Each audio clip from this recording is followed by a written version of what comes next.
Boa noite. Boa noite. Avança a investigação sobre os 51 milhões de reais encontrados na Bahia. A polícia descobre mais indícios que ligam o dinheiro a Gedel, ex-ministro de Temer. Candidatos podem financiar até 100% da campanha com dinheiro próprio. Os limites vão de R$ 1 milhão para deputado até 70 milhões para presidente. Escola de Samba Acadêmicos do Tatuapé é bicampeã do Carnaval paulistano. O enredo falou do Maranhão, com história, natureza e também a vergonha da escravidão. Com a explosão dos blocos de carnaval, a economia festeja maiores faturamentos. Fabricantes de produtos para a folia aumentaram suas atividades. Um drama que se repete. 2 crianças morrem no incêndio numa favela de São Paulo. O fogo começou de madrugada. No barraco estavam 9 pessoas de uma mesma família. Na Venezuela, aumentam as pequenas vítimas de uma tragédia humanitária. Falta dinheiro para comida, a desnutrição se alastra e muitos pais largam os filhos. O Jornal da Gazeta está no ar.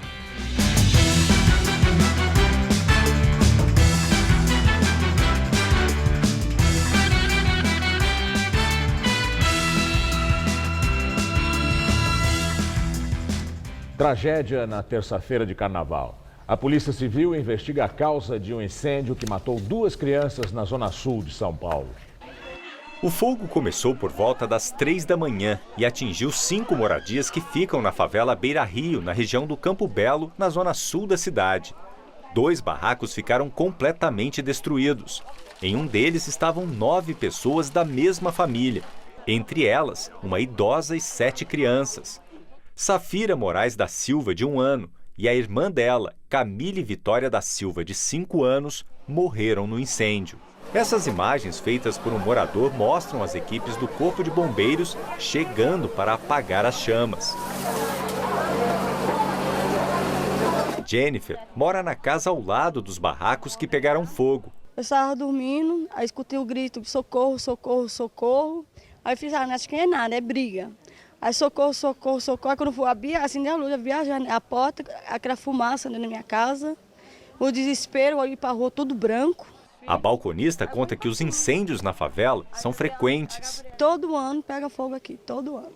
A mãe das vítimas contou à polícia que uma faísca da tomada atingiu o colchão e causou um incêndio. O caso vai ser investigado e o laudo deve ficar pronto em 30 dias. Cerca de 20 pessoas ficaram desalojadas. Hoje a prefeitura distribuiu colchões, cobertores e cestas básicas. A Acadêmicos do Tatuapé conquistou o bicampeonato no Carnaval Paulista. A escola levou para a avenida o enredo em homenagem ao estado do Maranhão. Como programado, a apuração começou às 4 horas da tarde. Antes do início da leitura das notas, foi lembrado que a única escola punida foi a Independente Tricolor, com 1,2 ponto. Foi lembrado ainda que Acadêmicos do Tucuruvi não teria notas computadas devido ao incêndio que acometeu o barracão da escola, destruindo mais de 90% das fantasias. A cada nota lida, uma reação a favor. Dragões da Real, nota 10. Ou contra. Gaviões da Fiel, nota 9,9. A prova de que a cada ano a disputa pelo título é cada vez mais acirrada é que ao fim do terceiro quesito, 2 escolas disputavam o primeiro lugar, Mocidade Alegre e Acadêmicos do Tatuapé. Mas até o 7º lugar, todas as escolas estavam com notas máximas. O critério de desempate é sempre pelas notas mais altas. No quesito fantasia, a Unidos de Vila Maria chamou a atenção com 3 notas 10. Durante o desfile, a saia da porta-bandeira da escola simplesmente caiu.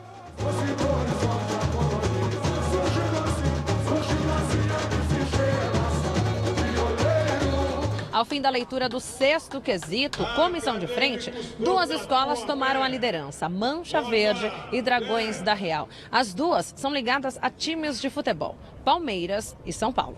Ao contrário da Independente Tricolor, também ligada ao São Paulo. A cada nota, a escola caçula no grupo especial perdia pontos.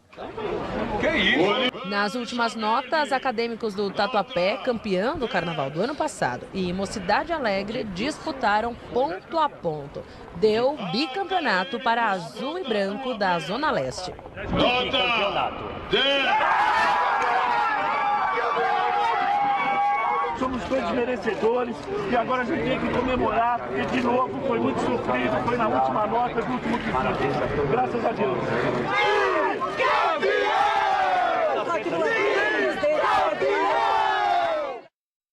As escolas de samba Independente Tricolor e Unidos do Peruche foram rebaixadas para o grupo de acesso do Carnaval de São Paulo. A diretoria da Independente Tricolor criticou a decisão da Liga Independente das Escolas de Samba de punir a escola pelo uso de uma empilhadeira para rebocar uma das alegorias durante o desfile. O carnaval, pelo que eu vi hoje, não é sério. Porque a gente tomar uma punição por uma quebra de equipamento, você já entra praticamente derrotado por uma disputa. Eu acho que a Liga teria que rever isso. Eu acho que uma punição, ela não pode ser ao extremo. E ainda nesta edição, mais informações sobre a festa da escola campeã do Carnaval de São Paulo. O desfile das escolas de samba do Grupo Especial acabou, mas nos próximos dias ainda tem muitos blocos de rua. Muita gente está aproveitando para faturar. Pequenos empreendedores que trabalham com moda conquistaram o gosto dos foliões que querem estilo, mas com segurança. O hit da música em versão camiseta. A música da Anitta inspirou o Bruno na coleção de carnaval. E isso significou vendas. Em 3 semanas, o estilista comercializou cerca de 30 camisetas da temporada. Valores entre R$ 120 e R$ 150 reais cada. Fevereiro é um mês, teoricamente, um pouco parado. As pessoas voltam de férias, estão meio sem grana. E o carnaval ele levanta esse fevereiro que geralmente eu não contaria em vender tanto. Então, com essa onda toda de carnaval, né, pra você ver, o carnaval de São Paulo agora tá uma loucura. Então, funciona bem pra gente, assim. Nas redes sociais, os produtos com dizeres provocativos ganham espaço nesses dias. E porque é carnaval, tem mais cor, tem paetê e modelos mais cavalos. Todos feitos pela Monique e pelo Bruno, que passam o dia costurando. Vendo o Brasil inteiro.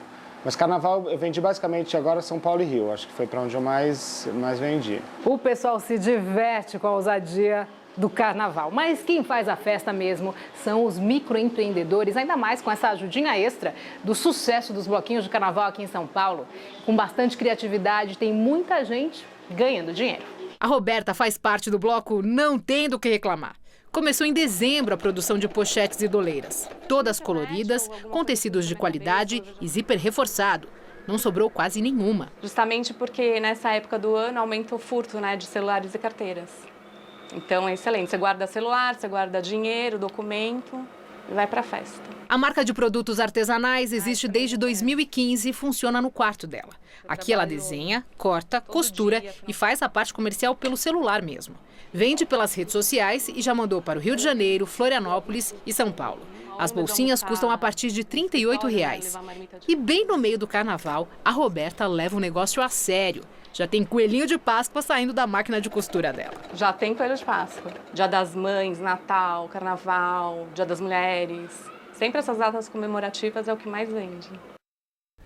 Um balanço da Prefeitura mostra que São Paulo recebeu 8 milhões de pessoas no Carnaval. É o maior público já registrado neste período. O número de foliões corresponde ao período de 3 a 12 de fevereiro. O público acompanhou mais de 120 desfiles dos blocos de rua em todas as regiões, além dos palcos e o grupo especial no Sambódromo do AMB. A estimativa da Prefeitura é baseada em números fornecidos pelos blocos e pelo monitoramento feito pela Secretaria de Prefeituras Regionais, pela CET e pela Guarda Civil Metropolitana. Só a Avenida 23 de Maio, palco da festa pela primeira vez, recebeu quase 2 milhões de pessoas entre domingo e segunda-feira. E o segundo dia de desfile do Grupo Especial do Rio de Janeiro também teve críticas e protestos. A Beija-Flor falou da desigualdade social e a intolerância. Quem abriu o segundo dia de desfiles no Rio de Janeiro foi a Unidos da Tijuca, com o enredo Um Coração Urbano. Miguel, o arcanjo das artes, saúda o povo e pede passagem. Foi uma homenagem ao ator Miguel Falabella. Em 29 alas, a escola lembrou a infância, a vida no teatro, as novelas e as séries do ator. A Portela, uma das campeãs de 2017, quando dividiu o título com a Mocidade, levantou a Sapucaí com um enredo sobre refugiados. A escola chegou à concentração com gritos de "é campeã" e contagiou a arquibancada, que cantou o samba durante todo o desfile. A Portela tem o maior número de títulos no Grupo Especial do Rio, 22 no total. A terceira escola a entrar na avenida foi a União da Ilha do Governador. O enredo Brasil Bom de Boca despertou o paladar, mostrando os ingredientes, as cores e até os aromas da culinária brasileira. A Acadêmicos do Salgueiro entrou na avenida em busca do 10º título, depois de 9 anos sem vencer. A escola fez um tributo às mulheres negras e buscou inspiração em um enredo que homenageou Chica da Silva, há 55 anos. Os 3.600 componentes das 34 alas representaram guerreiras, revolucionárias, mucamas, mães, artistas e escritoras negras. Misturando realeza e ciência natural, a Imperatriz Leopoldinense fez um desfile sobre os 200 anos do Museu Nacional do Rio de Janeiro. As alas foram inspiradas no filme Uma Noite no Museu e levaram para Sapucaí insetos, aves, fósseis e meteoros. A Beija-Flor de Nilópolis encerrou os desfiles. No enredo, corrupção, desigualdade, violência e intolerâncias de gênero, racial, religiosa e até esportiva formaram um cenário monstruoso. Um paralelo com o romance Frankenstein e os problemas sociais brasileiros. Na avenida, a escola encenou arrastões e vítimas de balas perdidas. Foram mais protestos depois dos desfiles que marcaram o dia anterior, do Paraíso do Tuiuti e da Mangueira. Agora o comentário de Josias de Souza, direto de Brasília. As mazelas do Brasil frequentaram o enredo de várias escolas de samba, mas uma delas foi mais contundente. A Beija-Flor expôs na Marquês de Sapucaí, no Rio, o flagelo da corrupção e suas consequências sociais. O desfile foi apoteótico, mas faltou à Beija-Flor uma ala sobre o patrono da escola, o contraventor Anísio Abrão Davi. Anísio, como é chamado, carrega no prontuário uma sentença de primeira instância, 48 anos de cadeia por corrupção ativa, lavagem de dinheiro, sonegação fiscal e contrabando.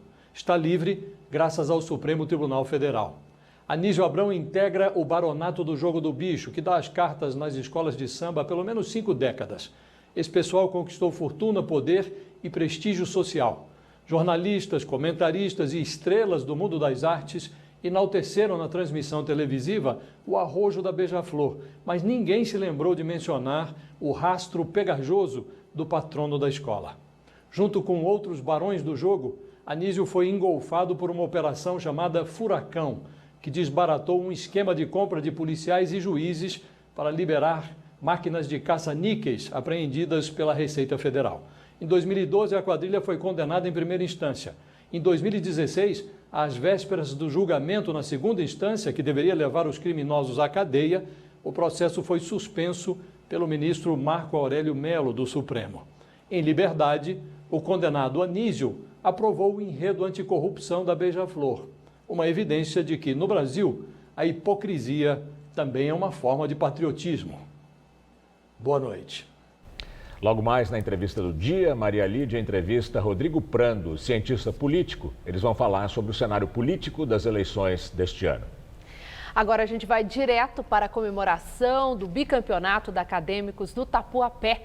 Quem fala da Zona Leste da capital paulista e acompanha a festa é a repórter Tássia Sena. Boa noite, Tássia.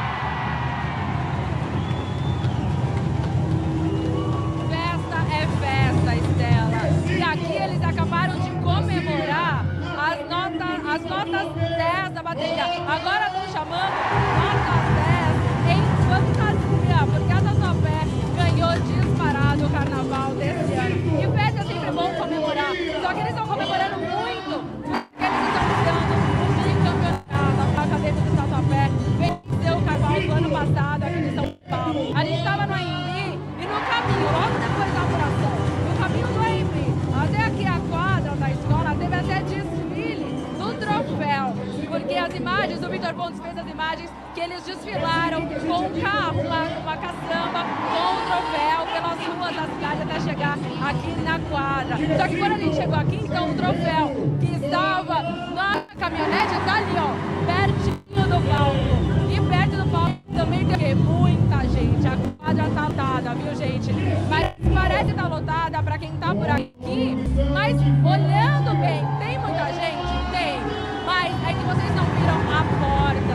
Lá do lado de fora tem muito mais gente. Só que toda a diretoria, a harmonia da escola tá controlando a quantidade de pessoas aqui dentro. Até por segurança para as pessoas que estão comemorando por aqui. A Acadêmicos do Tatuapé foi a 5ª escola a desfilar na sexta-feira de carnaval. E ela foi pra avenida, sabe com o quê? Com o samba enredo sobre a história, a beleza e também a cultura do estado do Maranhão. E o que eles estão comemorando, que é a nota máxima no quesito bateria, é porque a bateria da escola inovou esse ano e trouxe até um toque de reggae. Talvez esse tenha sido um dos destaques e um dos, vamos colocar assim, um dos temperos a mais para Tatuapé conquistar o carnaval deste ano.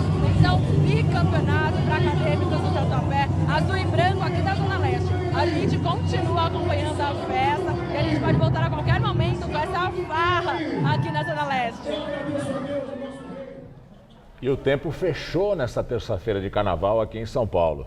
A temperatura caiu bastante depois daquele calorão danado, né? Não passou dos 24 graus. Agora à noite pode chover. Vamos ver como fica o tempo amanhã com Mariana Mentana.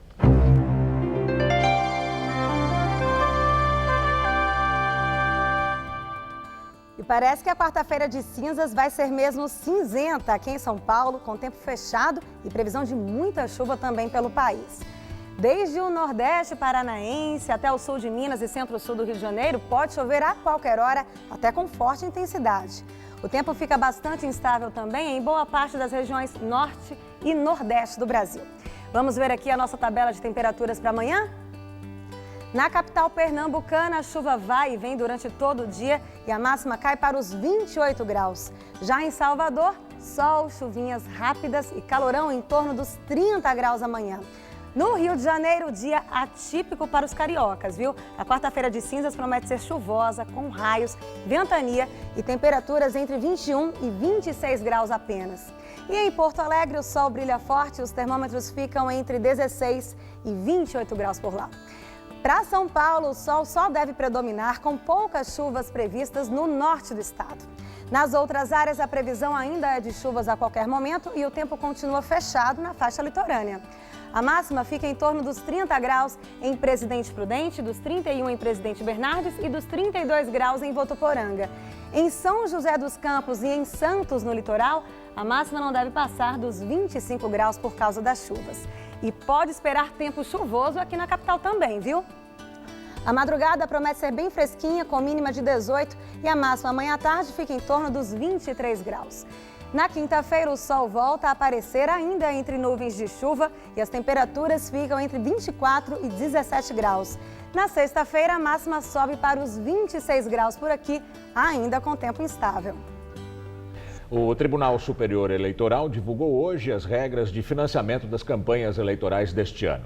Segundo o documento, os candidatos podem investir dinheiro próprio. Segundo o TSE, os candidatos podem usar até 10% do rendimento bruto do ano anterior à eleição para a própria campanha eleitoral. A medida foi criticada pelos partidos menores, que argumentam que a resolução favorece candidatos ricos e os empresários, desequilibrando o sistema eleitoral. O limite de 10% também vai ser aplicado aos cidadãos. A doação só pode ser feita por pessoas físicas, limitada a 10% do rendimento do ano anterior. O Tribunal Superior Eleitoral também divulgou o teto que pode ser gasto pelos partidos na campanha deste ano. Para presidente da República, o limite é de R$ 70 milhões por chapa. Para governador, vai de R$ 2.800.000 até R$ 21 milhões, dependendo do número de eleitores de cada estado. A mesma coisa para o cargo de senador, cujo teto vai variar entre R$ 2,5 milhões a R$ 5.600.000. Para candidatos a deputado federal, o limite é de R$ 2,5 milhões para qualquer estado. Para deputado estadual ou distrital, O limite é de R$ 1 milhão por candidato. A Polícia Federal investiga se os esquemas de corrupção na Caixa Econômica Federal têm relação com os milhões em dinheiro vivo encontrados num apartamento em Salvador, usado pelo ex-ministro Gedel Vieira Lima. Os 51 milhões de reais que seriam dos irmãos Lúcio e Gedel Vieira Lima podem ter relação com os desvios no banco, segundo os investigadores. Documentos apreendidos na casa da mãe do ex-ministro dos governos do PT e do MDB e que também foi vice-presidente da Caixa na gestão Dilma mostram repasses de quase 6 bilhões de reais para empresas investigadas, entre elas a JF, dona da Friboi. A polícia acredita que Gedel agia na Caixa Econômica Federal para beneficiar essas companhias, em troca de propina. As informações foram obtidas pelo jornal O Estado de São Paulo. A polícia ainda não sabe a origem do dinheiro do bunker, o apartamento em Salvador localizado pelos policiais depois de uma denúncia anônima. Um dos caminhos apontados é o doleiro Lúcio Funaro, que revelou ter levado malas de dinheiro ao MDBista. Marluce Quadros Vieira Lima, mãe do ex-ministro da Secretaria de Governo de Temer, também é uma das denunciadas na Operação Tesouro Perdido. Gedel Vieira Lima nega as acusações. Ele está preso no complexo penitenciário da Papuda, em Brasília, desde setembro do ano passado. Depois de nova onda de arrastões na zona sul do Rio, tropas da Polícia Militar reforçaram hoje a segurança em vários pontos da cidade. O prefeito Marcelo Crivella, do PRB, criticado por ter deixado a capital fluminense nesta semana, usou as redes sociais para justificar a ida à Europa e o motivo da viagem. Ele disse que foi em busca de soluções para a segurança. Amanhã vamos para a Suécia, amanhã vamos para a Áustria, depois para a Suécia. E nós estamos aqui em busca de tecnologia para melhorar a segurança da cidade do Rio de Janeiro. Segurança é uma questão do Estado, é assim. Mas olha, do jeito que o Rio está, precisa da ajuda de todo mundo. Governo federal, governo municipal, governo estadual, Força Nacional de Segurança, Marinha, Exército, Aeronáutica, Polícia Rodoviária, Polícia Federal, nós todos temos que estar unidos. Porque a violência é inaceitável. Perder 130 soldados no ano, quando eu comentei isso com o Antônio, ele nem acreditou. E é uma coisa que todo carioca, todo fluminense, todo brasileiro deve se revoltar. Não pode aceitar uma coisa dessa. Agora, a luta contra isso, cá para nós, é tecnologia. E agora vamos ao comentário de política com o José Neumann Pinto. Alguém entende o que esse cidadão falou? Eu, pelo menos, não entendi. Aliás, não entendi porque é que ele saiu do Rio, né? Folguinha, pelo amor de Deus. O único dia que o prefeito do Rio não pode folgar é no Carnaval. Ele agora disse que está procurando soluções para a segurança. A segurança não é com ele, é com o Estado. Agora, a melhor solução para a segurança é ele ter ficado no Rio e ter ido enfrentar, como o carioca e o turista enfrentaram, um absurdo que está sendo esse carnaval no Rio de Janeiro. O caminhão do conjunto Capital Inicial foi assaltado. O aeroporto de Santos Dumont, aquele privilégio de charme de antigamente, foi invadido por um bando furioso de blocos de carnaval. E você imagina numa cidade turística como o Rio, o aeroporto invadido por blocos que sujaram, emporcalharam o aeroporto e assustaram todo mundo que chegou lá, né? O presidente Michel Temer, que manda de vez em quando o Raul Jungmann falar um monte de bobagem, salivação, enrolação no Rio, estava lá pertinho, na Restinga do Marambaia, se mandou para a Venezuela para anunciar um reforço de tropas na fronteira venezuelana, pela qual passaram 40 mil refugiados lá para Roraima. Ele dobrou o contingente, passou de 100 para 200. 200 soldados mal armados, mal alimentados, impedindo a entrada de 40 mil refugiados. Pois não anunciou nada, não informou coisa nenhuma, né? O governador do estado do Rio anunciou um plano de segurança que é mais ou menos como essa conversa mole desse prefeito lá na Áustria, lá na Europa, né? As autoridades brasileiras estão conseguindo o milagre de transformar a cidade maravilhosa no inferno. E todos, absolutamente todos, porque o Pezão, mesmo estando do Rio, ele nunca não está em lugar nenhum, é um completo estafermo, né? A palavra do dicionário para usar com ele é essa. Bom, eles estão na cidade, abençoada por Deus, eles entregaram à população do Rio de Janeiro e os turistas ao Deus dará, ou melhor, ao diabo que os carregue. O Rio de Janeiro, que é uma cidade que eu adoro, que é a cidade do meu Flamengo, da minha Mangueira, virou uma espécie de antessala do inferno que tem sido o Brasil na situação em que o Brasil está.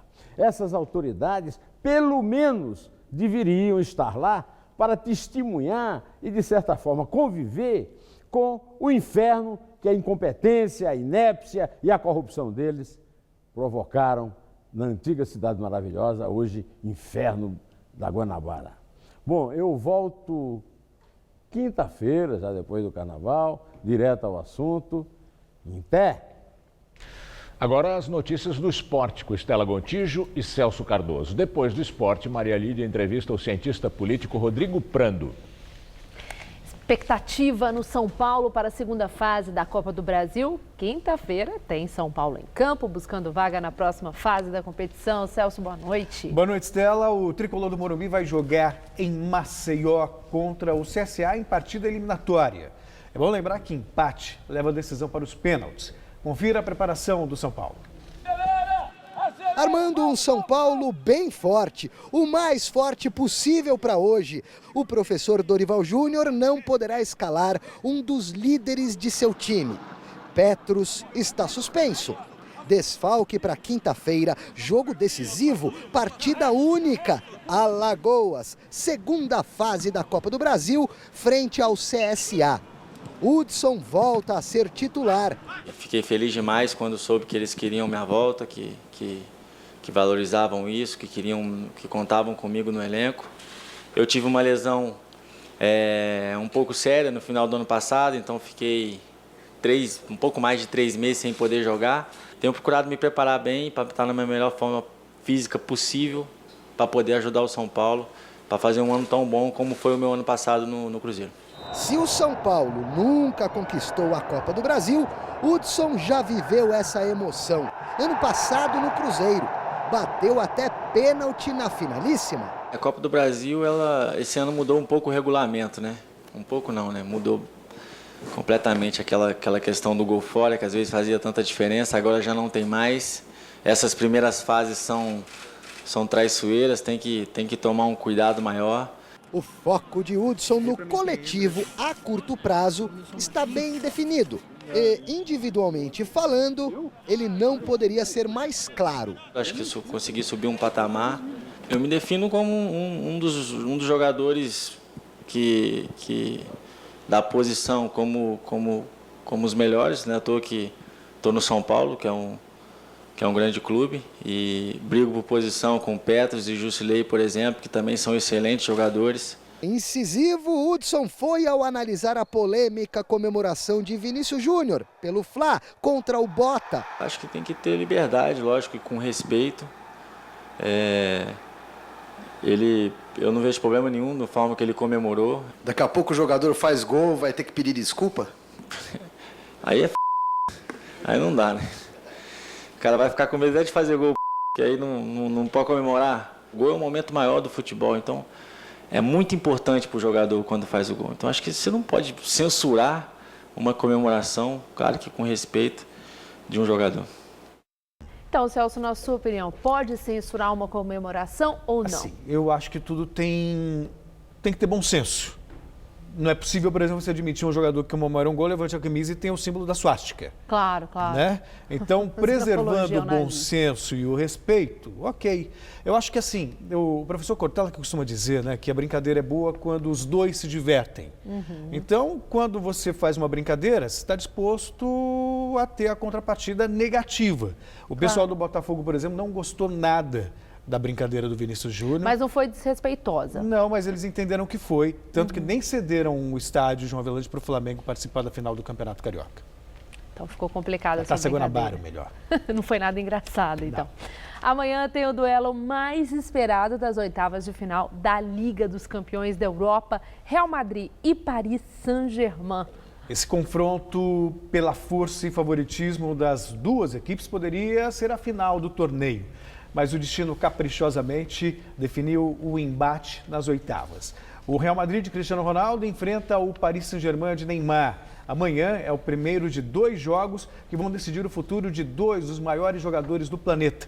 Também amanhã jogam Porto e Liverpool em Portugal. E nos jogos de hoje, o Manchester City está vencendo o Basel na Suíça por 4-0 e a Juventus está empatando com o Tottenham em 2-2 na Itália. E vamos falar de Neymar. A FIFA arquivou sem julgar o litígio do atacante brasileiro com o Barcelona da Espanha, né, Celso? Estela, o arquivamento aconteceu porque a defesa do atacante Neymar resolveu ingressar também na justiça espanhola, cobrando uma dívida de 43 milhões de euros com o clube catalão. O valor equivale a cerca de 174 milhões de reais e fazem parte de um bônus de renovação de contrato assinado em outubro de 2016 entre Neymar e o clube espanhol. O valor inicial era de 26 milhões de euros, mas agora foram acrescidos impostos e juros e a bolada chegaria a um total de 43 milhões de euros. Em meio ao processo de transferência de Neymar para o PSG da França, o Barça depositou o valor da dívida em juízo, porque reclama que o jogador saiu antes do final do contrato, que tinha duração até o meio de 2021. O staff do atacante entende que o contrato não trazia essa obrigação e agora é a justiça espanhola quem vai decidir se Neymar tem ou não o direito de sacar essa bolada acrescida de juros e impostos. Ao arquivar o processo, a FIFA entendeu que é a justiça espanhola quem tem que decidir o litígio entre as duas partes.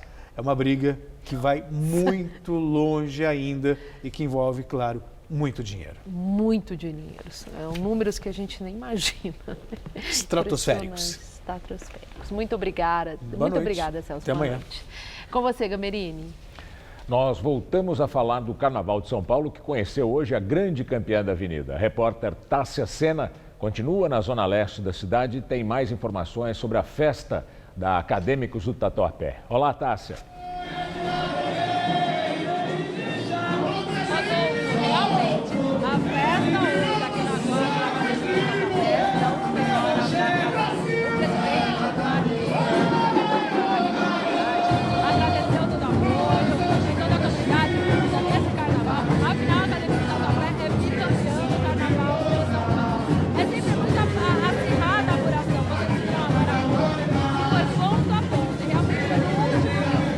Pede estado faz a bandeira, e a Tatuapé levou o campeonato desse ano. Agora quem está cantando, samba campeão desse ano, é o Everton que está na escola, e a quadra está lotada. A gente não conseguiu nem lá fora ainda para saber, e o pessoal continua chegando aqui. A Tatuapé ganhou na sexta-feira, foi a 5ª escola, e trouxe toda a beleza do folclore, a história, o estado do Maranhão. E talvez o que tenha conquistado os jurados e também o público foi a inovação da bateria esse ano. Eles trouxeram umas paradinhas ao som de reggae. E ó, dá pra ouvir. Talvez essas paradinhas ficam... Obrigada, Tássia. Ela no meio da festa ali, a gente não escuta muito bem o que a repórter fala, mas podemos voltar a qualquer momento com a Tássia Sena na festa lá da Tatuapé. A imigração de venezuelanos para a Colômbia e o Brasil já tem números semelhantes aos da crise no Mediterrâneo, segundo a Organização Internacional de Migrações. Cerca de 40 mil venezuelanos têm deixado o país por mês só em direção à Colômbia. O número se assemelha ao fluxo mensal de imigrantes que cruzaram o mar Mediterrâneo rumo ao sul da Itália em 2015, no auge da crise dos refugiados. De acordo com a organização, a Itália recebeu 155 mil imigrantes em 2015 e 181 mil em 2016. Em 2017, cerca de 186 mil entraram em toda a Europa. Na América do Sul, segundo a entidade Migração Colômbia, 470 mil venezuelanos cruzaram a fronteira com a Colômbia só no ano passado. No Brasil, a Prefeitura de Boa Vista, capital de Roraima, contabiliza que a cidade recebeu desde o início da crise aproximadamente 40 mil venezuelanos. Em novo relatório, a Comissão Interamericana de Direitos Humanos, ligada à Organização dos Estados Americanos, pediu que a Venezuela aceite ajuda internacional. O relatório avaliou as instituições democráticas, direitos políticos, liberdade de expressão, segurança, violência, pobreza, economia e direitos sociais na Venezuela. O documento classificou a situação como alarmante e disse que a conjuntura tem piorado. Além de aceitar ajuda internacional, a comissão quer que a Venezuela permita visitas da entidade para avaliar as condições do povo.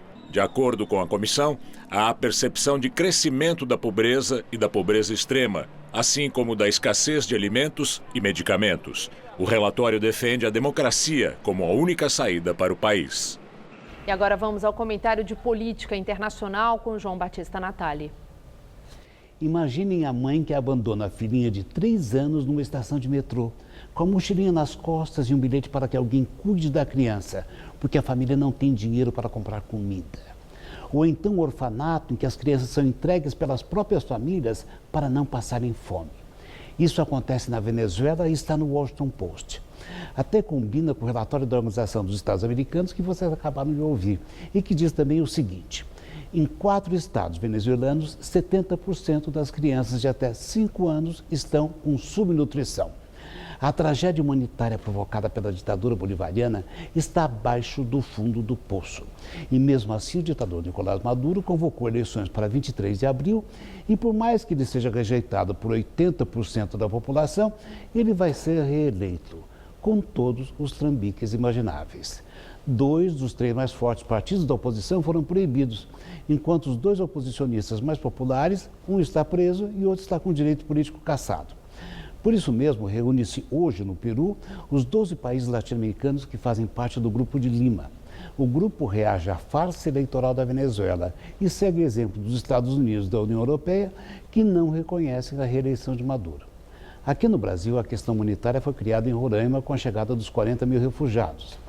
A Colômbia enfrenta o mesmo problema, mas os refugiados que atravessam a fronteira colombiana atrás de comida e medicamentos são muito mais numerosos.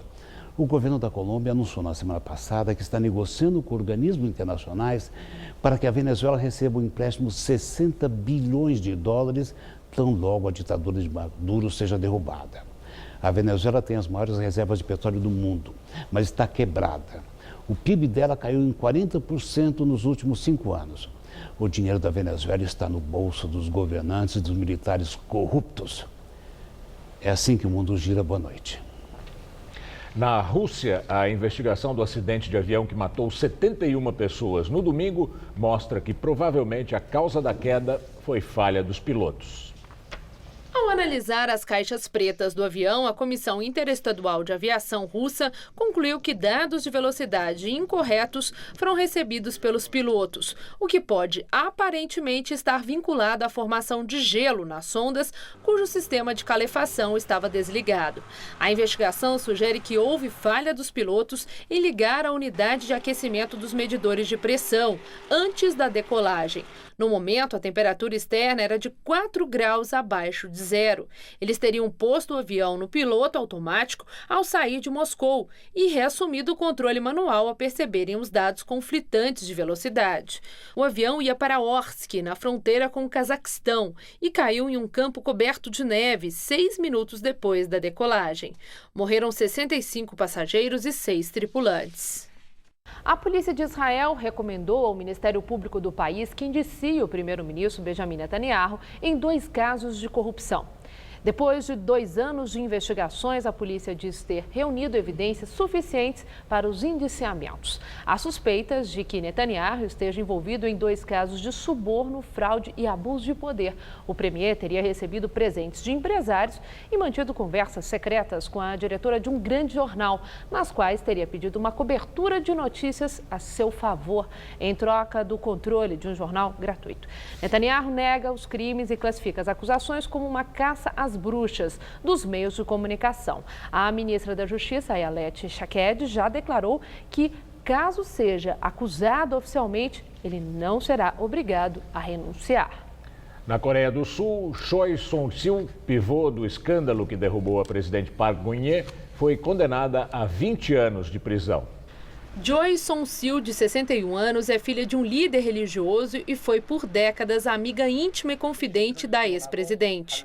Hoje, o Tribunal de Seul a considerou culpada de abuso de poder, corrupção e interferências nas decisões do governo. Segundo o juiz, Joy tirou proveito de sua relação pessoal com o Park para forçar grupos econômicos a doarem altas quantias a fundações sob seu controle. No total, ela teria recebido o equivalente a 10 bilhões e meio de euros da Samsung e da Lotte, que atua no ramo do varejo. Joy voltou a negar todos os crimes. Outros 2 acusados de cooperar com ela também foram condenados. Daqui a pouco, na entrevista do dia com Maria Lídia Flandoli, o cientista político Rodrigo Prando fala sobre as incertezas do cenário eleitoral. Até já. Na entrevista do dia com Maria Lídia Flandoli, uma análise das perspectivas eleitorais num cenário político de grandes incertezas. Nosso convidado é o cientista político Rodrigo Prando, professor de Sociologia e Política da Universidade Presbiteriana Mackenzie. E antes da entrevista, eu lembro a você que a TV Gazeta avança e já está no Rio e em Brasília, pelos canais 187 e 687 da NET. Obrigada, professor, por estar conosco. Num momento de grande incerteza, de tensão no cenário político, exatamente pela incerteza, nós temos, assim, com destaque, os 2 grandes partidos. O PT, impactado com a situação do ex-presidente Lula, condenado em segunda instância, e no PSDB, uma situação também interna, de muita luta interna e parecendo nau sem rumo. Mesmo com a indicação do nome de Alckmin como candidato do PSDB nas eleições desse ano à presidência da República. Como é que a fragilização desses 2 grandes partidos mexe com o tabuleiro político? Bom, em primeiro lugar, porque esses 2 grandes partidos, PT e PSDB, estão na cena política desde o primeiro embate entre Fernando Henrique Cardoso e Lula. Na verdade, eles polarizaram a política brasileira praticamente nos últimos 20 anos. De qualquer maneira, ainda que haja fragilidades em ambos, eu penso que a situação política do Partido dos Trabalhadores é muito mais difícil. E por quê? Justamente por conta do seu principal líder esse que foi tão presente a se tornar onipotente, inclusive dificultando outras lideranças surgirem e se consolidarem. Nesse sentido, o PSDB, que lança Alckmin, tem outros quadros que também estariam preparados para uma disputa presidencial. Mas aí também traz o problema que é justamente o quê? Quem vai ser o candidato? E para isso, ao quê? A grande sacada dessa eleição é o quê? Quem conseguirá formar uma aliança de centro.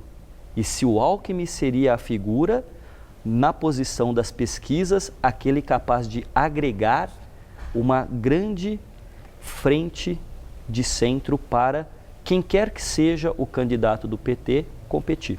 Agora, é interessante que, já que nós, assim, agora vamos centrar nessa situação de Geraldo Alckmin destacada pelo professor Fernando Henrique Cardoso, tem surpreendido com aquele discurso em que ele prega o novo na política, propagando que Luciano Huck é bom para o Brasil. Como é que nós devemos entender essa nova postura de Fernando Henrique Cardoso, que parece um desapreço expresso à candidatura de Geraldo Alckmin, do partido dele, presidente do partido dele? Maria Lídia, eu não faço essa leitura, até porque eu sou um estudioso da trajetória intelectual e política do Fernando Henrique Cardoso.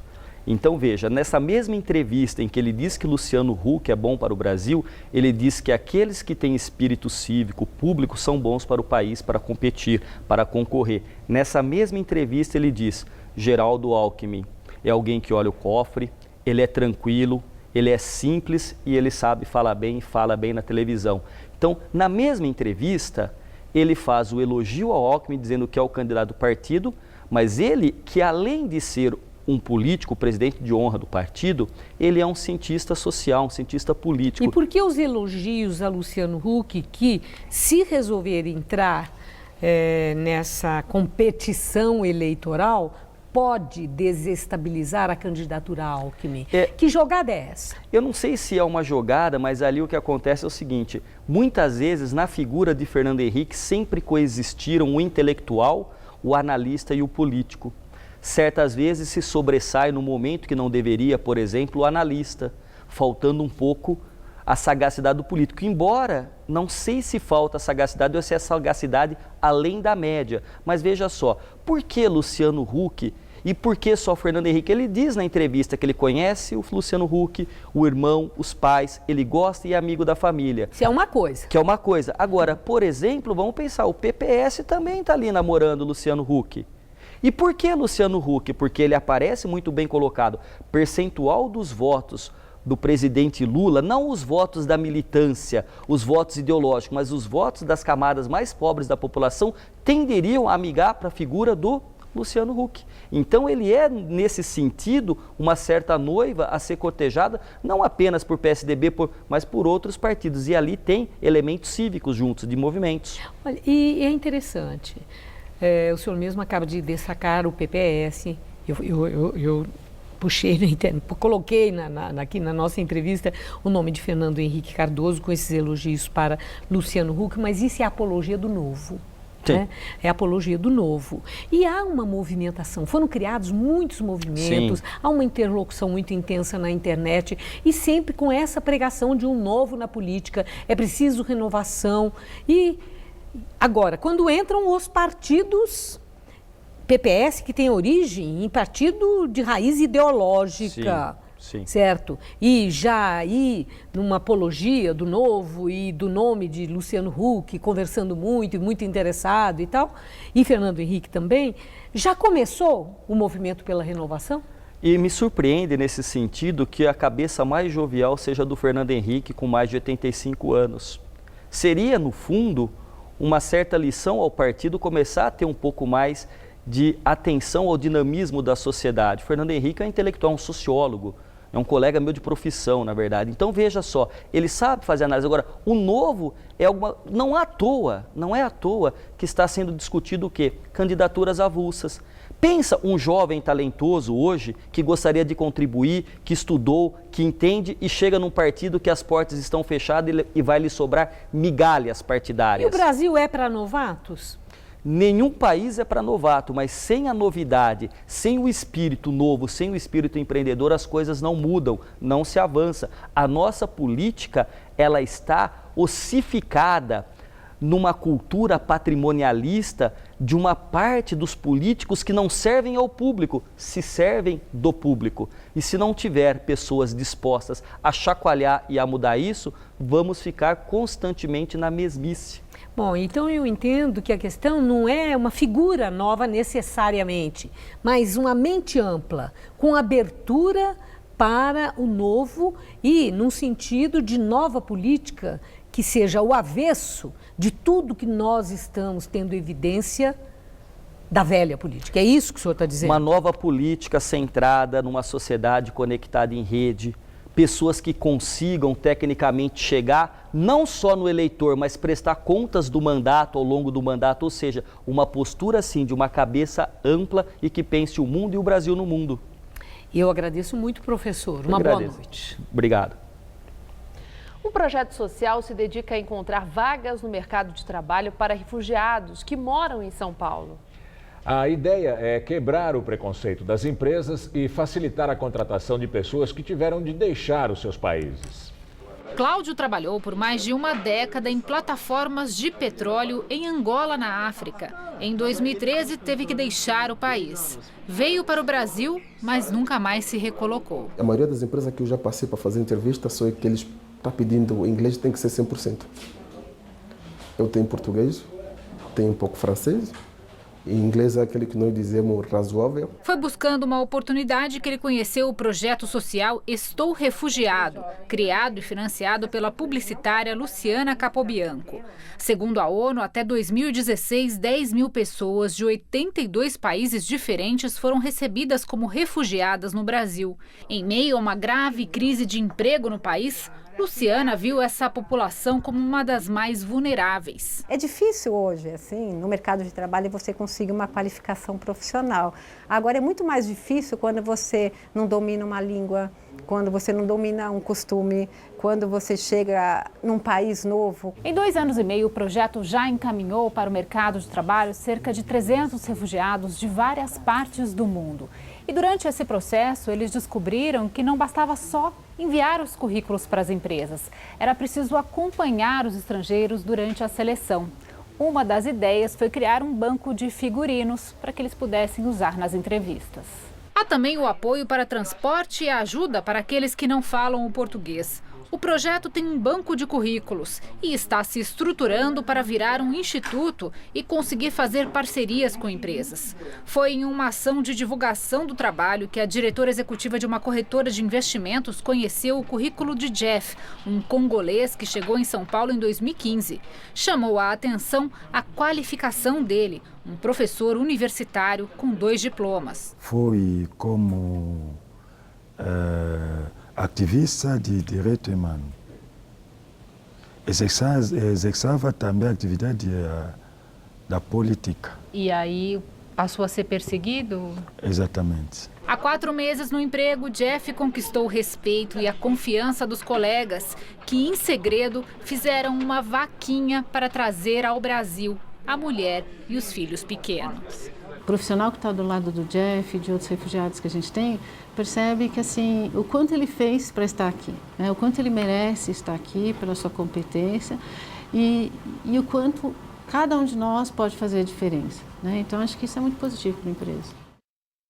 Uma criança venezuelana de 1 ano foi diagnosticada com sarampo e está internada num hospital de Boa Vista, em Roraima. Segundo a Secretaria Municipal de Saúde, nenhum caso da doença era registrado desde 2015 em todo o estado. A menina chegou com a família em Boa Vista há cerca de 20 dias. Para prevenir novos casos, a prefeitura fez um bloqueio vacinal e mais de 150 venezuelanos foram imunizados contra a doença. Nós voltamos a falar de carnaval. A Águia de Ouro foi a campeã do grupo de acesso do Carnaval de São Paulo e foi promovida para o grupo especial, ao lado da Colorado do Brás, que ficou em 2º lugar. A apuração do grupo de acesso terminou agora há pouco. Elas vão entrar no lugar de Independente Tricolor e Unidos do Peruche, que foram rebaixadas do grupo especial para o grupo de acesso. O motorista que volta à capital neste momento, na terça-feira, depois do feriado de carnaval, enfrenta trânsito muito ruim. O sistema Anchieta Imigrantes tem excesso de veículos e a neblina prejudica a visibilidade na serra. A rodovia dos imigrantes, no sentido São Paulo, tem aproximadamente 18 quilômetros de congestionamento na pista norte e 9 quilômetros na pista sul. Pois é, o motorista também enfrenta problemas na Cônego Domênico Rangoni, que tem cerca de 12 quilômetros de vias com problemas. O tráfego é lento também na Padre Manuel da Nóbrega, que liga o litoral à capital paulista. De acordo com a contagem da Ecovias, desde a meia-noite de quinta-feira, mais de 466 mil veículos desceram a serra em direção à Baixada Santista e começam agora a retornar à capital paulista. O Jornal da Gazeta termina aqui. Essas foram nossas principais notícias. Avança a investigação sobre os 51 milhões de reais encontrados na Bahia. A polícia descobre mais indícios que ligam o dinheiro a Gedel, ex-ministro de Temer. Candidatos podem financiar até 100% da campanha com dinheiro próprio. Os limites vão desde R$1 milhão para deputado até 70 milhões para presidente. A Escola de Samba Acadêmicos do Tatuapé é bicampeã do Carnaval paulistano. O enredo falou do Maranhão com história, natureza e também vergonha da escravidão. Com a explosão dos blocos de carnaval, a economia festeja maiores faturamentos. Fabricantes de fantasias e máscaras venderam para milhões de consumidores. Um drama que se repete. 2 crianças morrem no incêndio numa favela de São Paulo. O fogo começou de madrugada. No barraco estavam 9 pessoas de uma mesma família. A edição de hoje pode ser vista no nosso site, o site do Jornal da Gazeta. Mais notícias em nossa edição das 10. Até lá. Boa noite e até amanhã.